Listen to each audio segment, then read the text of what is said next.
항만 지역 미세먼지에 대한 대책으로 국회에서 항만 대기질 특별법이 통과됐습니다. 저감시설 설치와 선박 운항 속도 조정 등 각 지역 항만은 체계적인 관리를 받게 되는데 광양항은 어떤 변화가 있을지 살펴봤습니다. 전라남도가 인구 10만 명당 새롭게 발병한 결핵 환자율이 전국에서 가장 높은 것으로 조사됐습니다. 신규 발병자 가운데 65세 이상 노인은 45.5%에 달했습니다. 대부분의 지자체에서는 마을 경로당에 다양한 지원을 하고 있는데요. 경로당을 지을 비용이 없어 임시로 쓰이는 비인가 경로당에는 지원책이 전무합니다. 노인복지 공백이 우려된다는 지적이 나옵니다. 제14회 정남진 전국 마라톤 대회가 탐진강변 체육공원에서 열렸습니다. 전국의 마라토너 2,500여 명이 참가해 장래 이른 봄 기운을 안끽했습니다.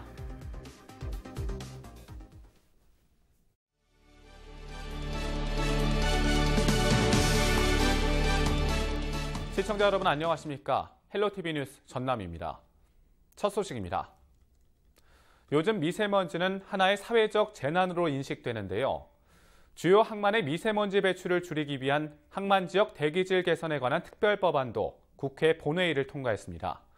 법안이 시행되는 내년부터 국내 주요 항만의 미세먼지 배출원이 다양한 방식으로 집중 관리된다고 하는데요. 광양항은 어떨까요? 서채리 기자가 광양항의 변화를 불러올 새 법안을 정리해드립니다. 광양항은 전남의 대표 국제 물류항으로 꼽힙니다.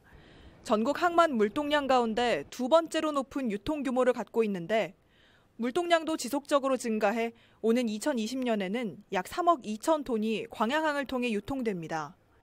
이처럼 항만 규모가 크다 보니 화물차의 매연과 분진 등 운영 과정에서 생기는 항만발 미세먼지 문제도 연일 뜨거운 감자였습니다.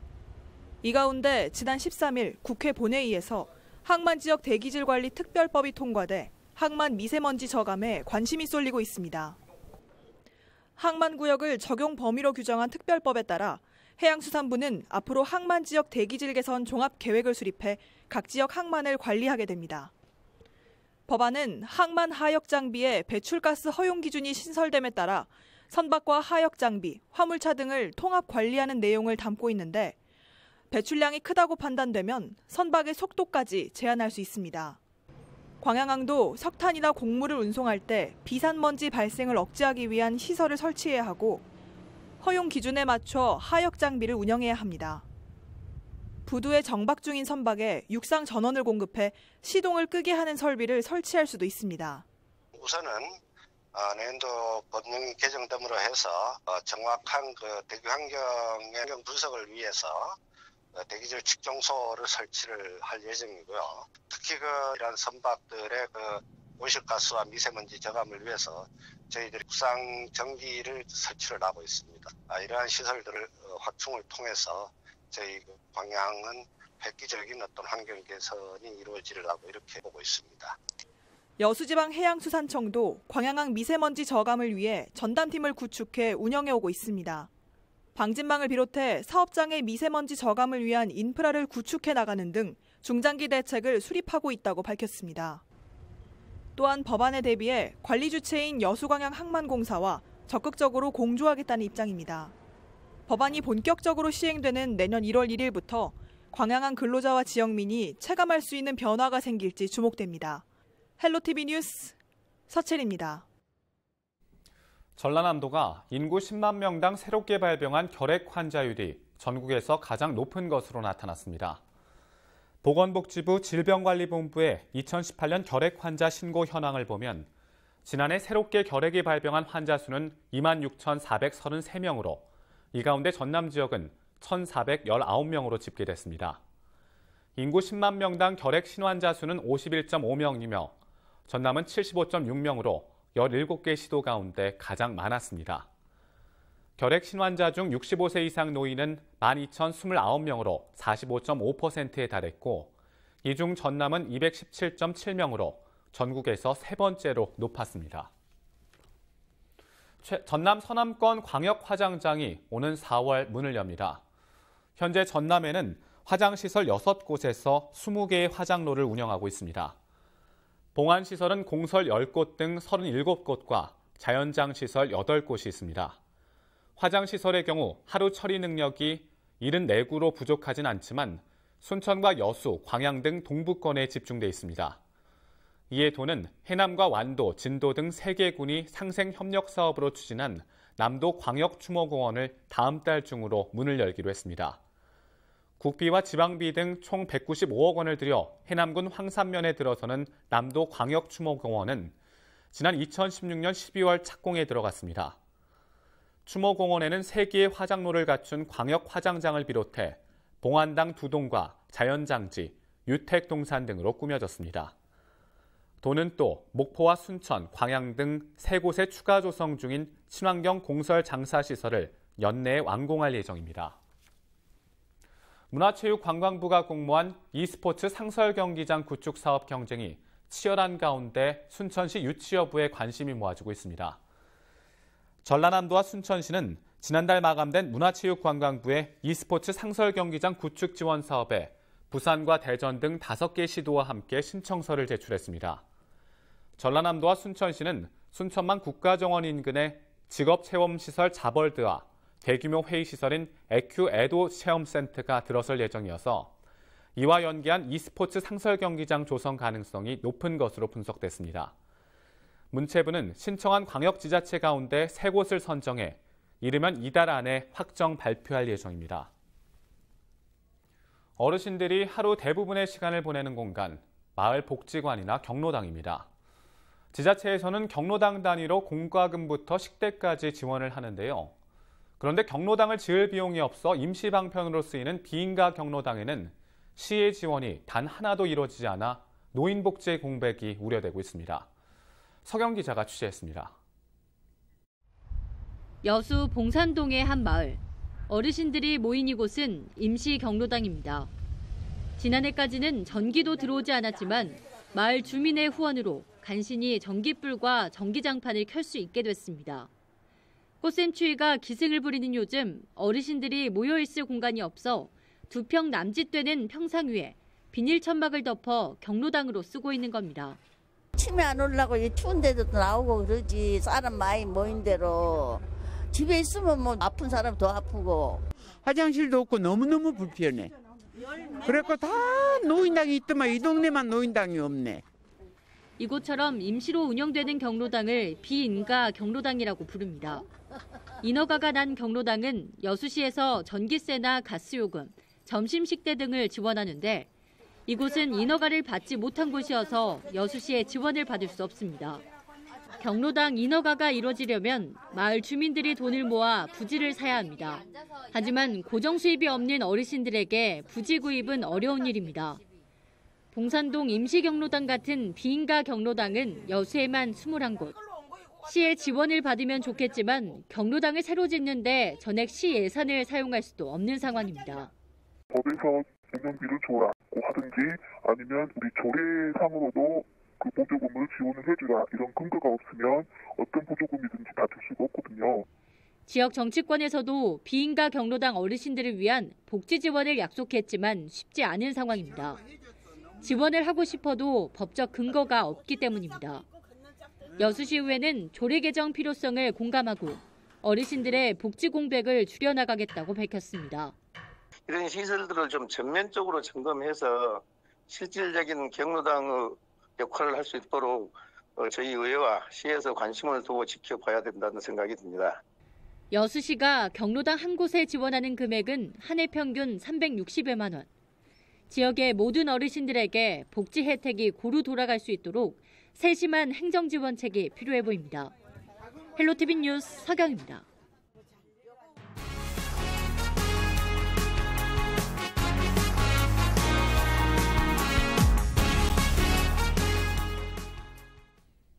김종식 목포시장이 원도심과 달리도, 외달도 섬의 국제 슬로시티 가입을 위해 주말도 반납한 채 온 힘을 쏟고 있습니다. 목포의 브랜드 가치를 한껏 높여 전남 서남권의 대표 관광지로 도약하겠다는 계획인데요. 고정민 기자가 보도합니다. 김종식 목포시장과 시청 직원들이 한자리에 모였습니다. 국제 슬로시티 현장 식사를 앞두고 섬 주민들에게 노하우를 전하기 위해서입니다. 목포에서 배로 10여 분 거리에 있는 달리도. 간편한 복장으로 배에 오른 김 시장은 섬 주민들을 만나 슬로시티 실사에 철저히 대비해달라고 당부합니다. 국제 슬로시티가 지정이 됐으면 좋겠어요. 꼭 그렇게 좀 마지막까지 최선을 다해 주시게요. 예. 함께 섬을 찾은 지역구 의원들도 주민들의 동참을 당부하고 적극 지원하겠다는 약속도 빼놓지 않습니다. 저희 도에서도 최대한 지원 아끼지 않고 최선을 다하겠습니다. 그래서 반드시 이게 성공이 돼서 우리 잔치하는 날 그날 꼭 불러주시면은 못 추는 춤이지만 저 춤추겠습니다. 네, 감사합니다. 130여 명의 주민이 모여 사는 목포의 작은 섬마을. 주민들은 슬로시티 가입을 열망하며 즉각 화답했습니다.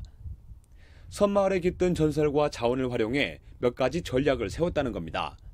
먼저 마을과 마을을 잇는 아리랑 고기에 올라 진도 아리랑을 개사한 달리 아리랑을 불러보고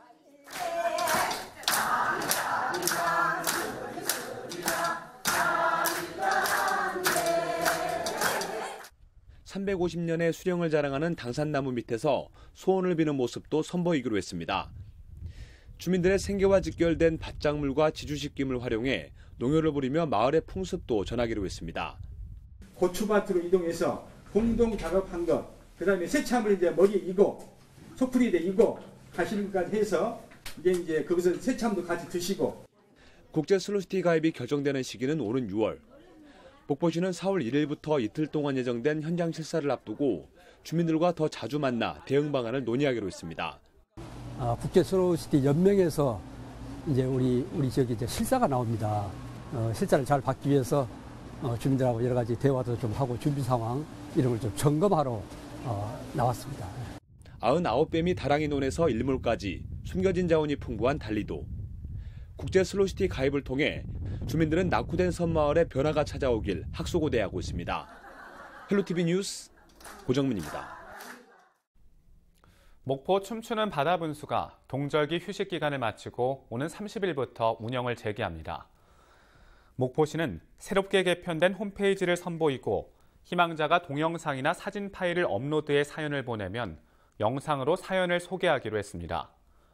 목포 춤추는 바다 분수는 매주 월요일 휴무며 봄, 가을은 평일 하루 2번, 주말은 3번 운영되고 여름은 평일과 주말에도 3번씩 운영됩니다. 신안군이 슬로시티 증도를 무대로 스탬프 투어를 운영합니다. 신안군은 신안 증도에서 발견된 700년 전 보물을 찾는 설정으로 8개의 명소를 관광하는 이른바 보물찾기 호핑 투어를 제공하기로 했습니다. 참가자는 8개의 도장과 본인이 나오는 인증샷을 찍어 SNS에 올린 뒤 신안군 문화관광 홈페이지 게시판에 인증하면 됩니다. 신안군은 참가자 가운데 1명을 추첨해 황금돼지 1돈을 증정하기로 했습니다. 전남 영암에서 제30회 전국 세팍타크로 선수권 대회가 열립니다. 전국 세팍타크로 선수권 대회는 오는 25일부터 31일까지 일주일 동안 영암 실내체육관에서 진행되며 남녀 일반부와 대학부, 고등부, 중등부로 나눠 3개 부문에서 열띤 경쟁을 펼치게 됩니다. 영암군은 대회 기간 500여 명의 선수단이 지역을 찾는 만큼 지역 경제 활성화에 도움이 될 것으로 내다봤습니다. 살랑살랑 봄바람이 부는 강변길을 따라 힘차게 달리다 보면 기분도 상쾌해지는 것을 느낄 수 있는데요. 최근 전남 장흥에서 탐진강변길을 따라 달리는 마라톤 대회가 열렸습니다. 특히 전국 건각들의 금빛 레이스가 눈에 띄었는데요. 열기 가득했던 그 현장을 송효찬 기자가 취재했습니다. 출발 선 앞 마라토너들. 출발 신호에 맞춰 힘차게 달립니다. 풀코스를 달려야 하는 어르신들은 출발 시간을 놓쳐 당혹스럽고 마라톤에 처음 참가한 어린 선수들은 아빠, 엄마와 함께하는 것만으로도 기분이 좋습니다. 봄빛으로 물든 풍경과 유유히 흐르는 탐진강은 한 폭의 그림을 만들어냅니다. 네, 저희 가족은 4년 전부터 매년 참석하고 있거든요. 이 봄 마라톤만 기다리고 있어요. 분위기와 공기, 경치도 굉장히 좋습니다. 그리고 오늘 참석한 우리 일행들 무사완주했으면 좋겠습니다. 화이팅! 제14회 정남진 장흥 전국 마라톤 대회가 탐진강변 체육공원에서 열렸습니다. 이날 대회에는 전국 마라톤 동호인 2,500여 명이 참가했습니다. 경기는 42.19km인 풀코스와 절반 수준인 하프코스, 단축 코스인 10km와 5km의 건강 코스 등 4개 그룹으로 나뉘어 진행됐습니다. 이번 대회는 탐진강 체육공원에서 장흥댐까지 이어지는 코스로 이루어졌습니다. 주최 측은 선수들의 안전을 위해 장흥교에서 유치면에 이르는 마라톤 코스 전 구간의 차량을 통제했습니다. 특히 이날 대회에는 마라톤 금메달리스트인 이봉주 선수도 함께 의미를 더했습니다. 아무튼 참여하신 모든 분들 건강하게 정말 안전하게 이렇게 완주를 해주셨으면 좋겠고요. 이런 분위기가 계속 이어져가지고 더 발전하는 그런 정남진 마라톤 대회가 됐으면 좋겠습니다.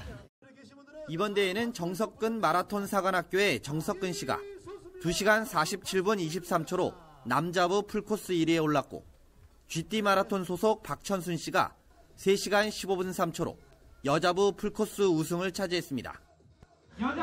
댐을 띄고 코스가 상당히 경쾌한 코스입니다. 댐 주위에 약간 언덕은 있지만은 이렇게 군에서 도로를 다 활용해줘가지고 달리기 편하게 군에서 협조해 주셔가지고 달리기 하는데 너무 좋았습니다.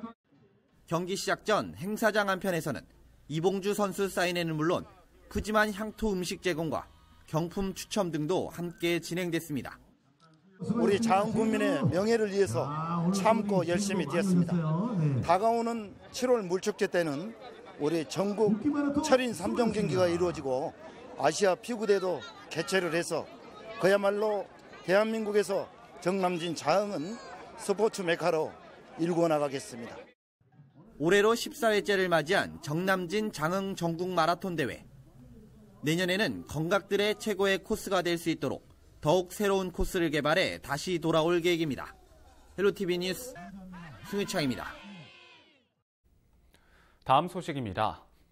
여수 해상에서 소형 모터보트가 표류하는 사고가 발생해 해경이 구조에 나섰습니다. 여수 해양경찰서는 지난 24일 낮 1시 34분쯤 남면 화태대교 100m 앞 해상에서 낚시객 2명이 탑승한 소형 모터보트가 기관 고장으로 표류해 긴급 구조했다고 밝혔습니다. 현장 확인 결과 선박은 안전한 상태였으며 승선원들의 건강에도 이상이 없어 돌산 신기항에 입항 조치했습니다. 우리 지역의 이슈 콕 짚어봅니다. 헬로 이슈 토크. 지역의 현안을 시시각각 다뤄보는 헬로 이슈 토크 시간입니다. 전라남도가 택시 운임 요금을 15.4% 인상하기로 했는데요. 현행 요금이 반영된 2013년 3월 이후 6년 만의 인상이라고 합니다. 택시비 인상에 따른 우려와 기대 효과, 최근 논란이 되고 있는 카풀 등 이와 관련된 다양한 이야기 지금 나눠보겠습니다.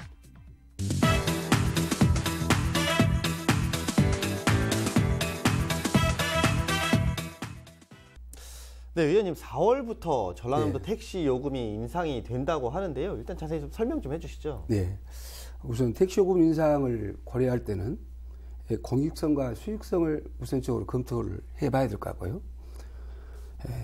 요금 인상이 합법화지에 대해서는 한번 꼼꼼하게 살펴볼 필요가 있습니다.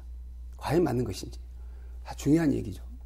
그런 내용들이 정리가 되고 나고 볼 때 더 큰 틀로 보면 전국에서 서울에서 두 번째로 전남이 택시 업계가 많습니다. 많은데 10대 미만의 택시 업계가 70% 이상을 넘습니다. 굉장히 경영난에 시달리는 업계죠. 영세한 업체들입니다. 그런 업체들이 운행을 하고 또 경영을 하면서 그 뒤따른 것들이 딴다면 인건비, 복리후생비, 유류비, 보험료 이런 것들은 계속 운송원가가 올라가고 있거든요.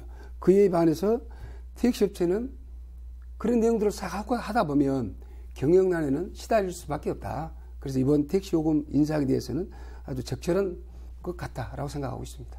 변호사님 좀 어떻게 바라보시나요? 그러니까 이제 지금 이게 6년 만에 요금을 올렸다는 거고요. 네. 서울이 5년 5개월 만에 올렸어요. 그거 보고 얼마 있다가 좀 따라 올리는 건데 이번에 뭐 인상률이 좀 높기는 합니다만 6년간 안 올린 것 치고는 사실 이제 일반적인 물가 상승률에 비해서 그렇게 높은 편은 아니다. 뭐 그렇게 생각이 좀 들긴 해요. 근데 이제 어쨌든 서민들의 입장에서 굉장히 크게 부담이 자꾸 이제 생활비 부담들이 좀 커질 수밖에 없는 거고요. 그래서 여러 가지 것들을 좀 봐야 될 텐데, 문제는 근본적으로 이 대중교통의 한 축으로서의 이 택시라고 하는 시스템을 이대로 유지하는 게 맞느냐, 대한민국에 라고 하는 부분에 대한 좀 깊이 있는 연구, 이런 게 필요할 것 같고요. 이제 뭐 그런 것들을 지금부터 꾸준히 연구하고 준비를 해 들어가야 되는 것이고, 개별의 택시 요금 인상은 뭐 어느 정도는 좀 불가피한 면이 있다고 생각을 합니다. 아니, 그렇다면 이번 조정을 통해서 좀 우리가 기대할 수 있는 것들이 좀 있을까요? 그러니까요. 이제 택시 요금이 올라가면 택시 수입이 늘어나겠지요. 근데 그게 택시 수입이 늘어나면 택시 회사도 그 경영학 가로등 벗어나고, 택시 기사들도 좀 수익이 올라가고, 그래서 택시 기사도 좀 더 친절해지고, 지금과 같은 우리가 갖고 있는 택시에 대한 많은 불만들이 좀 해소되기를 우리는 바라는데, 과거의 경험에 의하면 전혀 그렇지가 않단 말이죠. 그래서 또 쟤들 배나 불려주고 만다라는 그런 인식들을 시민들은 하기 마련이고, 뭐 그에 대한 특별한 어떤 그 강제할 수 있는 방법을, 그런 수단을 현재 갖고 있지도 않은 것 같고, 그래서 그냥 좀 안타깝습니다. 여러 가지 좀 문제를 해결하지 못하고 자꾸만 끌려가고 있는 것 같아서 안타깝습니다. 좀 어떻게 바라보시나요? 네, 아마 이번 인상 효과로 보면 소비자들은 질 높은 서비스를 반드시 요구할 겁니다. 첫째도 서비스, 둘째도 서비스, 셋째도 서비스. 그런 질 높은 서비스를 요구하는 과정에 크게 보면 승객이 안전함을 유지하는 안전 서비스를 요구할 겁니다. 편안하게 갈 수 있는 편안한 서비스. 그런 것들이 택시를 이용하는 소비자들의 입장을 충분히 감안해야 된다는 것이 저희들의 입장이기도 하고요. 그 다음에 이런 것들이 말로 통하고 가는 시대가 아니고, 지금 개선하고 또 요구한 것을 받아들여서 서로가 좋은 방법을 찾아서 가는 것이, 이것이 한 사회의 모습이다 그렇게 보고 있습니다. 그래서 이번 이런 기회를 통해서 인상 효과에 대한 부분, 인상만 했다라고만 할 것이 아니고 실질적으로 서비스 개선을 하는데 우리 모두가 함께 동참하는 그런 계기가 돼서 모든 사회가 하나가 돼서 아름다운 교통문화 정착을 이루는 그런 계기가 됐으면 좋겠습니다. 진짜 말 그대로 앞서서 이제 많은 우려점들이 분명히 있습니다. 진짜 말 그대로 요금만 올리고, 그러니까 흔히 말하는 택시업계만 배불리는 거 아니냐, 이런 이제 우려의 목소리도 사실은 있는데, 이런 것들을 우리가 제도적으로나 법적으로 이렇게 제재할 수 있는 방법은 또 없단 말이에요. 그렇습니다. 이런 부분들 저희가 좀 이렇게 도입하거나 할 계획은 없으신가요? 그게 사회의 문제이기도 하죠. 질 높은 서비스를 요구하고, 그 다음에 필요한 업계의 내용들도 제재를 가할 수 있는 방법들을 이제는 연구하고 준비할 때가 됐다라고 봅니다. 시기적으로 보면 과거에는 저희들이 그런 내용에 대해 지적만 하고 또 필요할 때 요구만 했을 뿐이었지, 정착하는 제도를 연구하고 검토한 데에는 사실은 저희들이 많이 미숙했습니다. 그래서 방금 사회자님이 말씀하신 대로 그러한 부분들을 저희들이 도입하고 연구 좀 해서 참으로 이번에는 편리하고, 그리고 모든 승객들이 안전을 요하고, 그리고 승객도 종사자도 대표도 함께 생각을 같이 하는 그런 제도를 꼭 이번 기회를 통해서 마련해야 되겠다는 생각을 갖고 있습니다. 변호사님 좀 어떻게 바라보시나요? 서울 시내를 가보면요, 버스 뒤편에는 그런 게 없는데 택시 뒤에는 다 운전기사 모집이라고 하는 스티커를 붙이고 다녀요. 과거에는 맨날 버스에만 붙였는데 그때는 택시에는 안 붙이고, 지금은 바뀌었단 말이죠. 버스가 준공연제가 도입이 되면서 버스 기사들의 처우가 어느 정도 확보가 됐어요. 그래서 사람들이 쉽게 이직을 안 해요. 거기에 비해서 택시 기사들은, 특히나 회사 택시들, 법인 택시 기사들은 굉장히 처우가 열악합니다. 그러니까 자꾸 이직이 생기죠. 이렇게 근로조건이 이제 나쁘다 보니까 그들한테서 좋은 서비스를 기대하기 어려울 거예요, 사실은. 그 카카오 택시 같은 경우 도입됐을 때도 그랬잖아요. 서울 시내 다녀보면 전부 예약을 끌고 다녀요. 그래서 어디서 장거리 들어오면 태우고, 그렇지 않으면 사람들은 안 태웁니다. 빈 택시임이 분명해도 안 태워요. 그러면 택시를 이용하는 승객들의 입장에서는 굉장히 불편하고 불쾌한 것이거든요. 이제 이런 현상들이 있어서 이제 택시 요금이 인상될 때 시민들은 그런 것들의 개선을 요구할 거예요. 바라고. 근데 제가 이제 서울의 과천에 살았는데요. 과천은 서울 이제 서초동하고 가까워요. 그래서 서초동에서 이제 택시를 타려면 과천 잘 안 가. 시계를 벗어난다고. 2013년 10월 달에 택시 요금이 서울 택시 요금이 2,400원, 3,000원으로 올랐어요. 그거 오르고 나서 서비스 개선을 요구하는 목소리도 되게 많았고 네. 잠깐 한 2달 잘 가더라고요. 2달. 그러고 나서 마찬가지고. 이번에 사실은 이 전남에서의 요금 인상의 효과, 서비스 개선으로 이어질지는 많은 사람들이 바람은 갖겠지만 실제로는 그렇게 되지 않을 가능성이 매우 높다. 이런 생각에서 이게 이제 계속 정책이 버스 요금의 인상 정책이라고 하는 건 버스를 이용하는 승객들의 만족도를 강화하는 방향으로도 작용을 해야 되는 건데 그거는 없이 계속 이제 이렇게만 가고 있는 거예요. 또 그렇다고 해서 안 올릴 수도 없는 거고 이런 것들이 그 정책 자체의 불신을 초래하는 면이기도 하고 택시에 대해서 근본적인 생각을 좀 다시 해봐야 되는 게 아닌가라는 생각들을 하게 되는 계기이기도 하고 그렇습니다. 그 문제를 저희도 조금 더 짚어보면요. 지금까지는 모든 문제를 택시 회사와 종사자에게 요구만 했지 사회가 대안을 준 적은 사실이 없었습니다. 많은 걸 요구를 해봤자 또 돌아온 건 빈손이었죠. 그래서 저는 방금 변호사님 말씀처럼 그러한 것들이 한 단계 더 발전시키기 위해서는 사회도 동참하자. 이제는 사회가 구경만 하고 요구만 할 것이 아니고 사회가 동참해서 대안도 제시하고 개선도 요구하고 그 필요하면 그 필요한 데 따르는 법률도 개정할 수 있도록 서로 책상에 올려놓고 열띤 토론도 하고 이러면서 개선해야지. 그것이 올바른 사회로 가는 것이지 않냐. 그리고 택시 정책이 맞는 것이지 않냐. 그렇게 보고 있습니다. 네, 뭐 그렇다면 지금 앞서서 또 얘기해 주셨던 것들이 보면 이제 카카오 택시 얘기도 하셨고 또 카풀 앱이라는 것도 또 등장을 했단 말이에요. 근데 사실 이용자 입장에서는 서비스 측면이 좋단 말이에요. 근데 택시 업계에서는 또 반발을 하고 있어요. 이 부분들을 좀 저희가 어떻게 좀 개선해 나가야 될 것 같으신지 좀 생각이 있으실 것 같아요. 그러니까 이제 카풀 앱. 네. 뭐 이건 이제 카카오 택시하고는 다른 거잖아요. 그쵸. 그러니까 이건 공유 경제, 공유 자동차를 공유하는 시스템이에요. 지금 이미 유럽에서는 오래전부터 우버 택시 같은 것들이 굉장히 활성화되어 있었고 이런데 한국의 도입이 계속 금지되어 있었어요. 그래서 유럽을 갔다 오신 분들은 왜 한국에서 이걸 안 하지? 굉장히 의아해했던 거. 공유경제라고 하는 건 그런 거잖아요. 누군가 생산하는 재화를 같이 나눠 쓰자는 거거든요. 혼자 다 못 쓰니.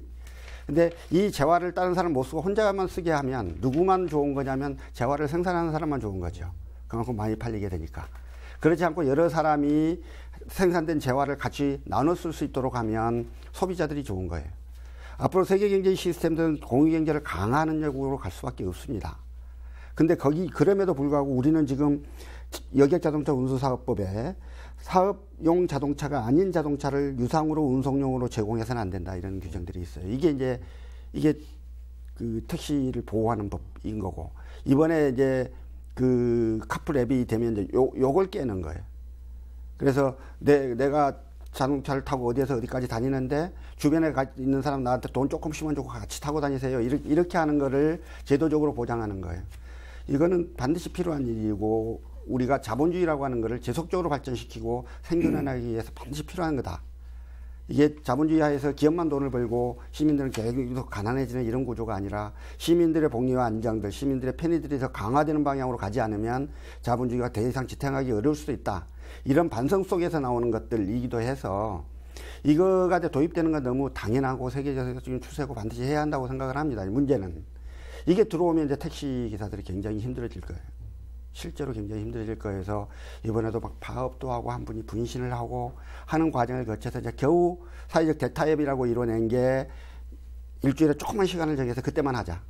출퇴근 시간만 하고 이때는 뭐 또 토요일은 못 하고 이렇게 정해놨단 말이에요. 근데 그 부분에 대해서 택시 기사들은 야 그건 이미 문을 열면 다 금방 허물어지지 말도 안 된다 이렇게 이야기를 하는 거고. 그래서 그분들이 그렇게 주장하는 것은 현실적인 생존권의 문제에서 충분히 또 이해할 만하지만 세계적 흐름과 올바른 경제의 운용의 측면에서는 또 이쪽의 흐름을 인정을 해야 되는 문제가 있어서 이제 그런 분란들 이런 것들은 불가피한 면은 있을 것 같고요. 어쨌든 현실적으로 굉장히 열악한 처지에 있는 그 택시 노동자들에 대한 그 정부나 지자체 차원의 지원책들이 빨리 마련이 돼서 그런 부분들을 서서히 이분들의 그 생존권을 확보를 해주면서 그 공유경제의 시스템이 빨리 도입될 수 있도록 물꼬를 트는 것 이게 중요할 거라고 생각합니다. 아니 그럼 이 카풀에 대한 뭐 앱에 대한 뭐 네. 우리 지역에서의 뭐 이런 공론의 장 이런 것들이 좀 만들어질까요? 아주 중요한 얘기들인데요. 이제는 받아들일 것은 받아들여야 됩니다. 그동안에 기존 업체에서 갖고 있는 생각들 많은 반발도 있었죠. 그리고 이에 대해서 작년 10월, 12월 때는 참 기억하고 싶은 마음은 없습니다만 자살 기도까지 했었었고 파업은 물론이고냐 여러 가지의 그 고통을 따르면서 모처럼 택시 업계와 카카오 간에 카카오톡 택시 간에 모처럼 사회적 대타협을 이뤘습니다. 참 지켜볼 만한 일이죠. 그런데 방금 이제 더 중요한 것은 그 사이에서 서로가 룰을 정했습니다.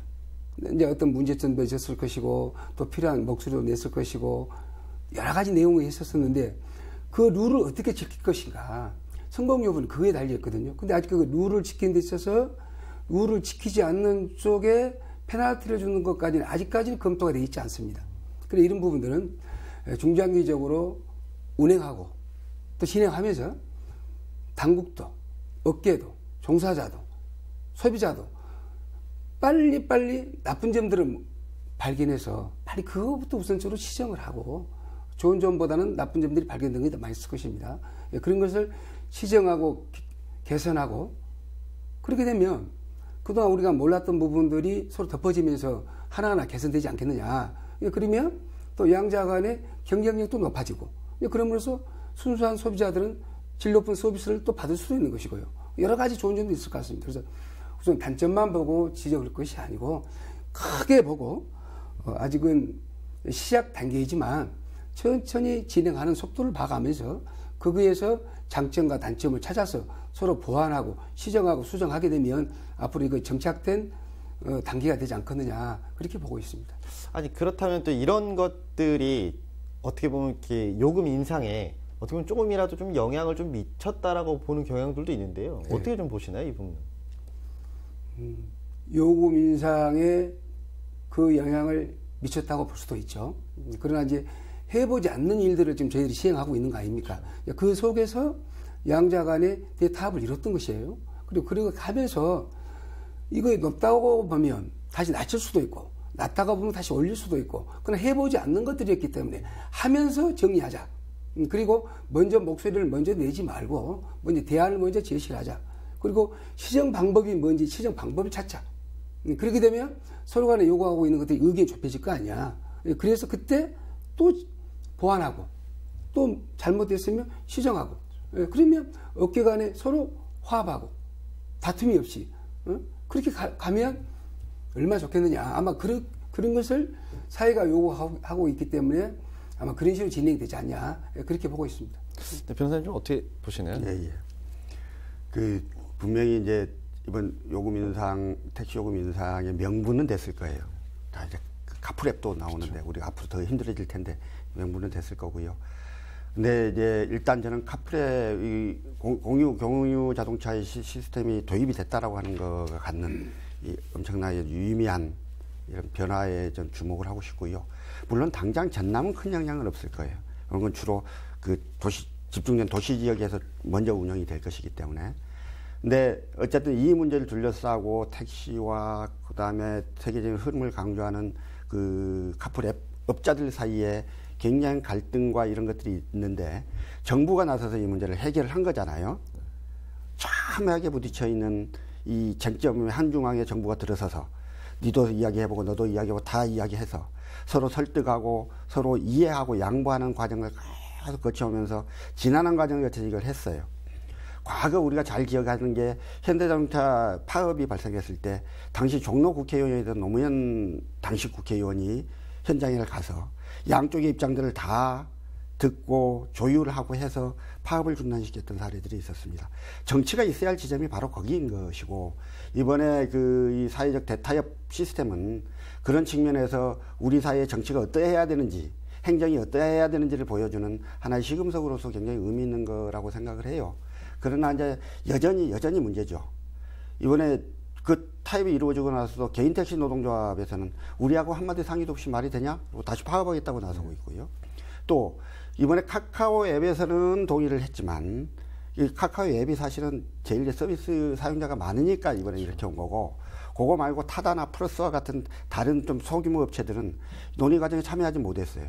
이 사람들은 니들이 합의한 것대로 하면 오히려 서비스가 훨씬 줄는다. 그래서 용납할 수 없다. 이렇게 반발을 하고 있습니다. 그러니까 어차피 큰 반발이 있을 수밖에 없는 큰 이해관계의 두 축의 그 부딪힘 속에서 그나마 가능한 범위 내에서 이걸 만들어내고 조금씩 확대해 나가는 모습들을, 그거를 그 업계 상호 간의 타협과 조정으로서 되지 않는 것을 안다고 판단한 정부가 나서서 이 문제에 중재 테이블을 만들고 양쪽을 설득시키고 이런 과정을 거쳤기 때문에 앞으로 이제 그러한 시스템도 좀 더 강화되기를 바라고요.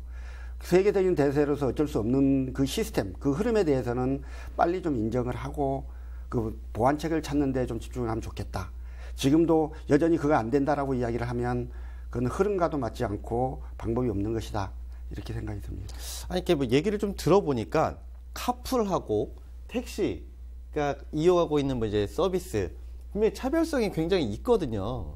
그러니까 진짜 말 그대로 택시를 이용할 때 뭐 사전에 무슨 뭐 어디 서비스를 이용을 해서 예약을 한다든가 분명히 이용자가 틀릴 것 같아요. 카풀을 이용하는 객들하고 택시를 이용하는 사람들이 분명히 틀릴 것 같은데 이런 것들 충분히 조율이 좀 되지 않을까요? 이런 부분이라면?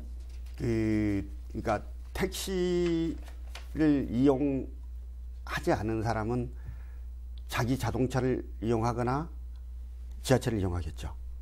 근데 택시보다는 자동차나 버스나 이런 것들은 걸어서 이동하는 거리들이 상당히 좀 또 환승의 시간도 필요할 수밖에 없고, 이런 거를 우리 동네에서 뭐 일산에서 강남까지 가는 매일 출퇴근하는 사람들 누가 있는가 봐서 같이 차를 타고 다니면 훨씬 편리할 것이란 말이죠. 그러면 이제 그 사람들이 예전 같으면 택시를 이용을 해서 그냥 택시를 안 타고 그렇게 가버릴 것이다라고 하는 게 택시 업계의 우려고. 그러나 실제로 그런 사람들이 택시를 탔던 것인가? 그건 아니었을 것도 같아요. 그 사람들은 그전에도 택시 안 타고 다 지하철 타거나 버스 탔을 것 같아요. 그 사람들이, 그러니까 이용자들이 더 편해지는 것이긴 한데, 실제로 택시 업계에서 우려하는 만큼의 피해와 타격이 있을지는 그건 아직 잘 모르겠어요. 아니, 그러면 이런 부분들은 분명히 조사가 필요한 거잖아요. 예. 사실은. 예. 우리 뭐 전남도에서라도 좀 선제적으로 이런 조사 하실 계획은 혹시 없으신가요? 우리 문화는 택시 문화로 몸에 젖어 있거든요. 그러다 어느 한 날 자가용 시대로 바꿔진 겁니다. 그러면서 이제 교통 문화가 하나하나 요구가 많아진 거예요. 그 과정에 택시에게 요구하고 있는 내용들이 많이 있었죠. 그러나 그 택시는 승객이 요구하고 있는 것만큼 충족을 시켜주지 않는 경우가 또 많이 있었습니다. 뭐 특별한 예로 뭐 승차 거부, 뭐 이건 아주 대단히 불편한 서비스 아니었습니까? 그런 것들 뭐 끼어들기, 그다음에 뭐 속도 위반 같은 거, 계속 그런 운전을 하는 그런 모양을 보다가 새로운 문화가 정착되면서 카카오톡이 들어왔단 말이에요. 이게 관심이 있는 겁니다. 네. 예, 그게 관심이 있기 때문에 지금은 편리함을 요구하는 시대다 보니 승객들은 편리함을 요구하는 것, 어떻게 편리해지는 것이 낫겠는가라고 볼 때는 승객들 입장에서 보면 너무 당연한 제도다라고 그렇게 보고 있습니다. 그래서 저는 아까도 말씀드렸지만 양 구도가 경쟁이 되게 되면 이 차대에 많은 것이 개선이 될 걸로 그렇게 보고 있습니다. 그렇게 되면 결론 이익은 누가 보냐? 승객이 보는 거다. 예, 그래서 나는 이 제도에 대해서는 굉장히 기대가 큽니다. 뭐 그렇다면 결론적으로는 어쨌건 뭐 가깝게는 우리 전라남도 도민들이, 그리고 멀게 본다면 이제 우리 국민들이 좀 더 질 좋은 서비스를 받기 위한 어떻게 보면 하나의 좀 단계일 거라고 좀 보는데요. 변호사님, 좀 앞으로 좀 우리가 어떻게 좀 바뀌어 나가야 될까요? 예, 이제 그 한 사회가 그러니까 세계적 흐름 속에서 올바른 방향으로 가야 되는 거죠. 그건 공유경제를 도입하는 건 그런 거이기도 하고요. 요즘은 이제 공유주택들도 많이 생기고요. 하여튼 공유라고 하는 개념들이 예전처럼 막 그 기업가들의 광고에 속아가지고 막 사는 게 아니라 옆집 사람이 사갖고 있으면 같이 사용하는 이런 구조로 자꾸 흐르고 있는 거예요. 재화의 무조건적 생산이 아니라 그 재화라고 하는 게 사람의 삶을 풍족시키는 방향으로 점점 변해가는 방향이에요. 굉장히 중요한 흐름이라고 생각합니다. 그 과정에서 나의 이해관계가 훼손될 수 있어요. 근데 이제 안타깝죠. 안타까운데 아까 의원님 말씀하셨던 대로 광주 전남권에 있는 택시 회사들 중에 뭐 80몇 프로가 7대 미만이라는 거잖아요. 이게 사실 굉장히 우스운 거예요. 그러니까 장사가 안 되면 문을 닫아야 될 텐데, 딴 데하고 통폐합을 할 텐데, 이것도 안 팔고 계속 있으면서 어렵다고만 계속 하는 거거든요. 이제 어쨌든 택시가 만약에 그러면 좀 대형화되거나 지금과 같은 시스템이라면, 아니면 택시가 꼭 필요한 그 시스템이라고, 그 공공운수 수단이라고 생각을 하면 더 공영적 요소를 더 강화하거나 이렇게 가야 되는 거고, 그거는 그렇고, 그 다음에 공유경제를 통해서 자동차를 서로 쉐어하는 이런 것들은 사회적 흐름으로서 또 인정하고, 이건 좀 더 강화되는 방향으로 가야 되고, 이 양자가 다 이렇게 풀어나가야 되는 문제죠. 마지막으로 뭐 관련돼서 한마디 더 해주시죠. 네. 우선은 카풀과 택시 업계 간에는 공생 방안을 분명히 찾아야 됩니다. 네. 그러면서 필요한 IT 업계 택시 기술도 이전도 받아야 됩니다. 더 크게 보면 무엇보다 우리가 살아가는 사회는 아름다워야 됩니다. 그 아름다움이 어디 가냐면 사회가 다 있거든요. 특히 그러면 사람이 모여 사는 거, 교통수단이가 거의 연결되어 있다고 봐야 되겠죠. 네. 우리 대접보다는 업계와 종사자 간에 한 번씩 양보하는 그런 대타협의 정신이 있어야 됩니다. 종사자와 업계와 간에 타협하지 않는 대립을 위해서 얻을 것이 뭐 있는가? 결국은 사회만 손해보거든요. 그 대타협 정신이 분명히 필요하다는 것을 이번에 저희들이 배웠고, 또 종사자들은 그 지역을 지킨다는 자부심과 주인 정신이 분명해야 됩니다. 굉장히 중요한 위치에 있는 분들이지만 자기가 갖고 있는 정신적 자세가 무엇인지를 망각할 때가 있습니다. 그 이유는 뭐냐? 바로 생활고하고 연결되다 보니 그게 바로 택시 업계 간의 관계거든요. 그런 부분들을 누군가는 정리를 해줄 필요가 있다, 지금은. 그래서 사회도 이걸 예민하지 않고 그분들이 생활하는 데 있어서 필요한 부분들이 있다면 진정한 이제 목소리를 내줄 때도 돼 있지 않느냐, 그렇게 봅니다. 업계와 종사자 간에만 기대지 말고 우리 사회도 손을 잡고 그리고 협력하게 되면 그런 내용들이 한 번에 풀어줄 수는 없지만 그래도 개선되는 방향으로 가지는 않겠느냐. 그래서 그런 것이 진정성을 갖고 서로 힘을 모은다면 그게 바로 교통문화가 정착되는 밝은 사회가 되지 않겠느냐. 그래서 그런 부분은 저희들이 놓치지 않고 정말 노력하고 싶습니다. 네, 분명히 뭐 다양한 의견들이 또 오가야 될 거고요. 분명히 그 안에서 분명히 좋은 의견들이 개진될 거라고 좀 봅니다. 오늘 이야기 여기까지 좀 진행하도록 하겠습니다. 오늘 말씀 감사합니다. 네, 감사합니다. 전라남도의 택시 요금 인상은 지난 6년간 원가 상승 등 여러 가지 사안 등을 감안해서 이루어진 결정입니다. 운수 종사자의 처우 개선, 서비스 질 향상에 크게 기여되기를 바라는 바입니다. 지금까지 헬로 이슈토크였습니다.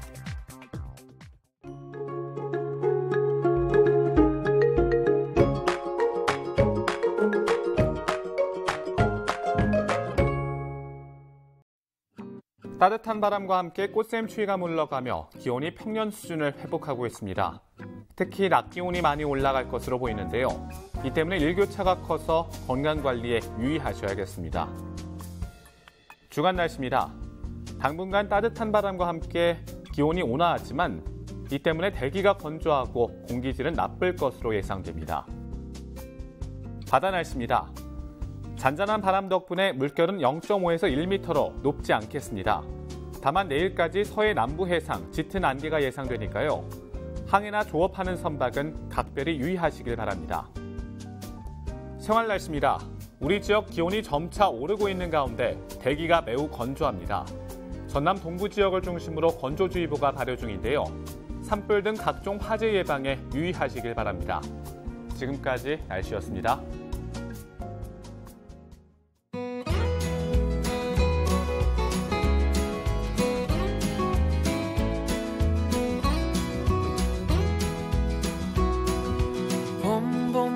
봄이 왔네요. 우리가 처음 만났던 그때 향기 그대로,